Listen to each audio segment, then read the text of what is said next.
Hello दोस्तों, स्वागत है आपका संस्कार एजुकेशन के इस डिजिटल प्लेटफॉर्म में। तो दोस्तों, जैसा कि आप लोग जानते हैं, आज है 5 जुलाई और सीआरपीएफ का जो ट्रेड्समैन का एग्ज़ाम है 5 जुलाई का, जो फर्स्ट शिफ्ट का एग्ज़ाम है वो हो चुका है कंप्लीट। इस एग्ज़ाम्स के 25 क्वेश्चंस मैं आपके लिए लेके आ चुका हूँ, एकदम रियल क्वेश्चन जो कि आपके आज के एग्ज़ाम में पूछे गए थे, और उनसे कुछ रिलेटेड फैक्ट्स भी जो आपके आने वाले आगे की शिफ्टों में आपसे पूछे जा सकते हैं। तो चलिए वीडियो को करते हैं स्टार्ट बिना किसी देरी से। इससे पहले मैं आपको बता दूं, अगर आप चैनल पर नए हैं तो चैनल को सब्सक्राइब कर दे, वीडियो को लाइक कर दे। तो चलिए वीडियो करते हैं स्टार्ट और देखते हैं कौन कौन से क्वेश्चन हैं जो आज की शिफ्टों में आपसे पूछे गए थे। तो पहला ही क्वेश्चन आता है कि महात्मा गांधी ने सर्वप्रथम कौन सा आंदोलन चलाया था। महात्मा गांधी ने सर्वप्रथम कौन सा आंदोलन चलाया था। तो महात्मा गांधी का पहला सविनय अवज्ञा आंदोलन 1917 में चंपारण सत्याग्रह था, यानी 1917 में भारत आए थे। 1915 में कब आए थे? 1915 में महात्मा गांधी भारत आए थे और 1917 में उन्होंने चंपारण में सत्याग्रह किया था। उसके बाद में देखते हैं नेक्स्ट क्वेश्चन। नेक्स्ट क्वेश्चन देखते हैं, ये रहा। नेक्स्ट क्वेश्चन आपके आता है कि जर्मनी में झंडा किसने फहराया था, यानी जर्मनी के अंदर भारत का झंडा किसने फहराया था। तो वो फहराया था आपके मैडम भीखा जी कामा ने। किसने? मैडम भीखा जी कामा ने जर्मनी के अंदर झंडा फहराया था। मैडम भीखा जी कामा ने जर्मनी में भारतीय ध्वज को फहराया था। उसके बाद में आता है अंतर्राष्ट्रीय समाजवादी सम्मेलन स्टटगार्ट में आयोजित किया गया था, यानी अंतर्राष्ट्रीय जो समाजवादी सम्मेलन है वो स्टटगार्ट में आयोजित किया गया था, जहां वर्ष 1907 में झंडा फहराया गया था। यानी भारत का जो झंडा कब फहराया गया? 1907 में फहराया गया था। और उन्हें भारतीय क्रांति की जननी भी कहा जाता है। किसे? मैडम भीखा जी कामा को। मैडम भीखा जी कामा को भारतीय क्रांति की जननी भी कहा जाता है। तो देखते हैं नेक्स्ट क्वेश्चन क्यों। नेक्स्ट क्वेश्चन आपके आता है कि फरवरी 2022 में बेंगलुरु में बनाए गए सुपर कंप्यूटर का क्या नाम है। यानी 2 फरवरी 2022 में बेंगलुरु में एक नया सुपर कंप्यूटर बनाया गया था, उसका क्या नाम है। तो IISc बेंगलुरु को मिला भारत का सबसे शक्तिशाली सुपर कंप्यूटर, यानी जो भारत का सबसे शक्तिशाली सुपर कंप्यूटर है वो बेंगलुरु में है और बेंगलुरु ने बनाया था, और वो उसका नाम है परम प्रवेगा। उसका क्या नाम है? उसका नाम है आपके परम प्रवेगा। तो ये भी क्वेश्चन पूछ सकता है कि भारत का सबसे तेज या सबसे शक्तिशाली सुपर कंप्यूटर कौन है। वो है परम प्रवेगा और इसे बनाया था बेंगलुरु ने। उसके बाद देखते हैं नेक्स्ट क्वेश्चन। नेक्स्ट क्वेश्चन आता है आपके कि लूनी नदी क्षेत्र की, मतलब लूनी नदी है वो किस क्षेत्र की प्रमुख नदी है। लूनी नदी किस क्षेत्र की प्रमुख नदी है।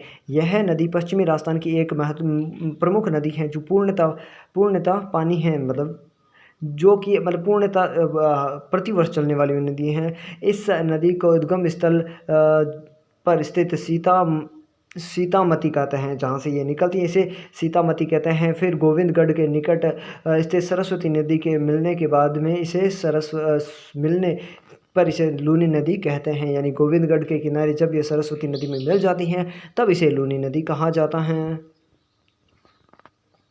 इसकी लूनी नदी की कुल लंबाई 495 मीटर है। कितनी? 495 मीटर है। राजस्थान में इस नदी की कुल लंबाई 320 मीटर है, किमी है। किलोमीटर, मीटर नहीं किलोमीटर है। ये कितनी है? किलोमीटर है। तो राजस्थान में कुल लंबाई कितनी है? तो राजस्थान में कुल लंबाई है 320 किलोमीटर। उसके बाद देखते हैं इससे रिलेटेड कुछ और फैक्ट।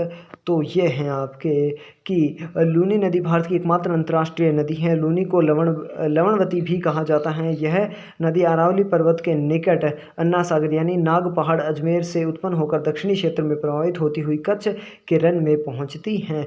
यानी लूनी नदी भारत की एकमात्र अंतर्राष्ट्रीय नदी भी है। ये भी क्वेश्चन आपके आने वाले शिफ्टों में पूछा जा सकता है। उसके बाद हम देखते हैं नेक्स्ट क्वेश्चन।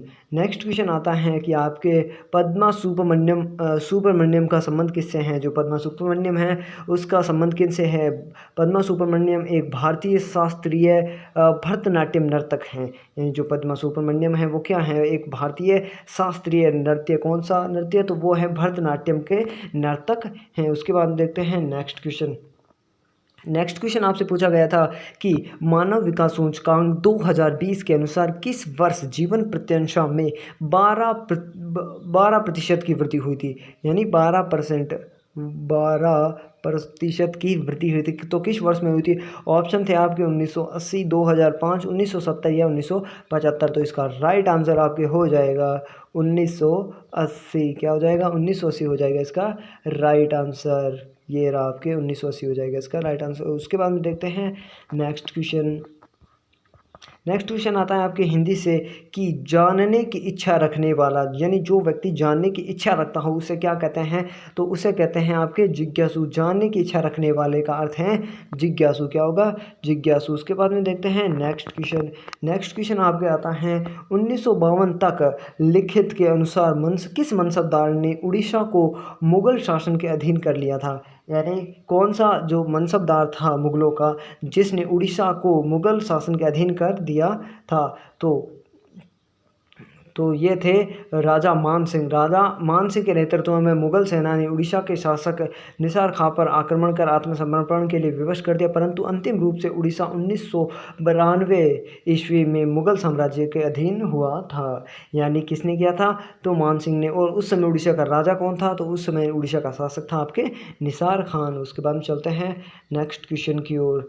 नेक्स्ट क्वेश्चन आपके आता है कि टेराकोटा की ईंट कहाँ हड़प्पा सभ्यता में कहाँ पर पाई गई थी?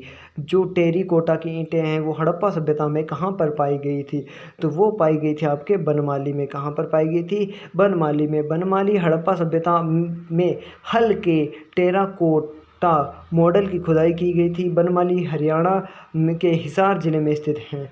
यानी ये जो टेराकोटा की ईंटें हैं वो कहाँ पर पाई गई थी? तो बनमाली में। और बनमाली फ़िलहाल कहाँ पर है? तो वो हरियाणा के हिसार राज्य के अंदर हरियाणा राज्य के हिसार ज़िले के अंदर आती हैं। उसके बाद में देखते हैं नेक्स्ट क्वेश्चन। नेक्स्ट क्वेश्चन आता है कि आपके 17वीं 18वीं शताब्दी में किसने 25% यानी 25% टैक्स यानी कर लगाया था? तो वो आएगा इसका 17वीं और 18वीं शताब्दी की बात करें तो वो आएंगे मुग़ल। अगर बात करें मुग़लों में भी शासक कौन था? तो वो था आपके औरंगजेब। कौन था? औरंगजेब। उसके बाद में देखते हैं नेक्स्ट क्वेश्चन। नेक्स्ट क्वेश्चन आपके आता है कि रंगदम मठ कौन से केंद्र शासित प्रदेश में है? यानी जो रंगदम मठ है वो किस केंद्र शासित प्रदेश में है? तो वो आता है आपके लद्दाख में। यानी लद्दाख जो पहले आपके क्या जम्मू कश्मीर का एक ज़िला हुआ करता था वो फ़िलहाल अब क्या एक केंद्र शासित प्रदेश बना गया। तो रंगदम मठ कौन से केंद्र शासित प्रदेश में आता है? तो वो आता है आपके लद्दाख के अंदर आता है। उसके बाद में देखते हैं नेक्स्ट क्वेश्चन। से पहले देख लेते हैं इससे रिलेटेड जो फैक्ट हैं वो क्या हैं। रंगदुम मठ गेलुप्पा संप्रदाय से संबंधित एक तिब्बती बौद्ध मठ है। यानी ये तिब्बती बौद्ध मठ हैं जो लद्दाख में सुरु घाटी के शीर्ष पर 4031 मीटर यानी 13,225 फीट की ऊंचाई पर एक छोटी लेकिन खड़ी सुगरलोफ पहाड़ी की चोटी पर स्थित हैं। यह क्या है? एक ऐसा पहाड़ी है, इस पहाड़ी के ऐसा चोटी के ऊपर मंदिर बना हुआ है। ये किसका है? ये तिब्बती बौद्ध मठ है। ये तिब्बती बौद्ध मठ है। यानी इसकी ऊंचाई कितनी है? ये ऊंचाई है आपके 4000, इसकी है 4031 मीटर हो जाएगी इसकी ऊंचाई। उसके बाद में देखते हैं नेक्स्ट क्वेश्चन। तो नेक्स्ट क्वेश्चन आपके आता है कि मैडम HP ब्लॉट्स्की किससे संबंधित थी? तो मैडम HP ब्लॉट्स्की हैं वो उसका संबंध था थियोसॉफिकल सोसाइटी में। थियोसॉफिकल सोसाइटी है इसकी स्थापना तो आपके अमेरिका में हुई थी।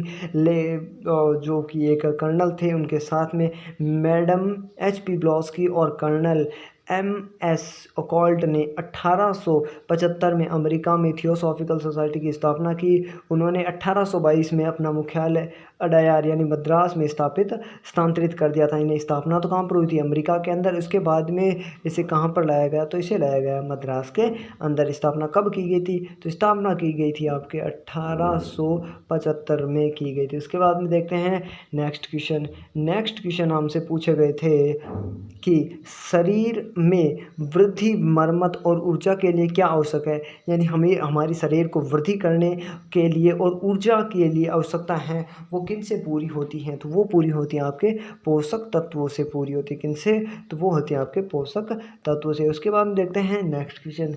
नेक्स्ट क्वेश्चन आपसे पूछा गया था कि भावगीत प्रसिद्ध लोक नृत्य हैं, यानी भावगीत प्रसिद्ध लोक नृत्य हैं वो कहाँ का है?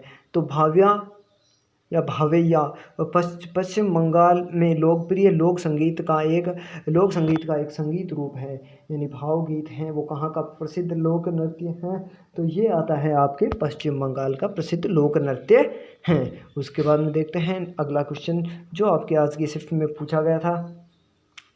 वो क्वेश्चन था कि आपके उत्तर पूर्वी मानसून सर्दी में किस क्षेत्र में, यानी उत्तर पूर्वी मानसून से सर्दी किस क्षेत्र में आती है या ज़्यादा होती है।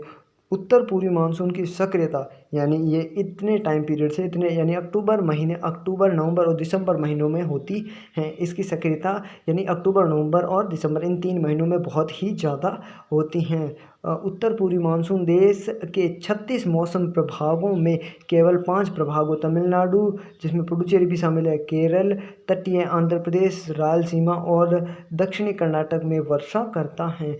यानी उत्तरी पूर्वी मानसून है वो कहाँ पर वर्षा करता है, तो ये वर्षा करता है आपके तमिलनाडु में करता है, केरल के जो तटीय भाग हैं, आंध्र प्रदेश है, रायलसीमा है और आपके दक्षिणी कर्नाटक में ही वर्षा करता है। अगर इसकी बात करें सक्रियता की, ये कब रहता है, तो अक्टूबर नवंबर और दिसंबर महीने में इसकी सक्रियता बहुत ही ज़्यादा रहती है। उसके बाद देखते हैं नेक्स्ट क्वेश्चन की ओर। नेक्स्ट क्वेश्चन आपसे पूछा गया था कि केसरिया स्तूप कहाँ पर हैं। केसरिया स्तूप कहाँ पर है, तो केसरिया स्तूप आता है आपके बिहार के अंदर है। कहाँ पर है, तो ये आता है बिहार के अंदर। केसरिया स्तूप दुनिया का सबसे बड़ा बौद्ध स्तूप है और इसे अशोक ने 250 ईसा पूर्व में बनवाया था। यह स्तूप दुनिया का सबसे बड़ा और सबसे ऊंचा बौद्ध स्तूप है, यानी जो केसरिया बौद्ध स्तूप हैं ये दुनिया का सबसे बड़ा और सबसे ऊंचा बौद्ध स्तूप हैं। ये बिहार के पूर्वी चंपारण जिले में पटना से 110 किमी की दूरी पर केसरिया में पाया जाता है। बिहार के अंदर एक ज़िला आता है चंपारण के अंदर एक गांव आता है केसरिया, वहां पर ये पाया जाता है और ये दुनिया का सबसे बड़ा और सबसे ऊंचा बौद्ध स्तूप है। उसके बाद देखते हैं आज का आखिरी क्वेश्चन, थोड़ा सा इसे बड़ा कर लेते हैं। तो आज का लास्ट क्वेश्चन है कि दुख का पर्यायवाची शब्द क्या है, यानी दुख है उसका पर्यायवाची शब्द क्या है, तो दुख के पर्यायवाची में आ जाता है आपके व्यथा आ जाते हैं, दुख के साथ व्यथा है, क्लेश है, पीड़ा है, कष्ट है, संताप और वेदना। यानी क्या, एक तो व्यथा, एक क्लेश, फिर पीड़ा, फिर कष्ट, फिर संताप और फिर आ जाते हैं वेदना। ये हैं आज के क्वेश्चंस जो आपकी शिफ्टों में पूछे गए थे। अगर वीडियो आपको अच्छा लगा तो वीडियो को कर दीजिए एक लाइक और चैनल को कर दीजिए सब्सक्राइब और बेल को कर दीजिए ऑल पर सेलेक्ट, ताकि आने वाले हर वीडियो का नोटिफिकेशन मिल सके आपको सबसे पहले। तो मिलते हैं नेक्स्ट वीडियो में, तब तक के लिए जय हिंद जय भारत।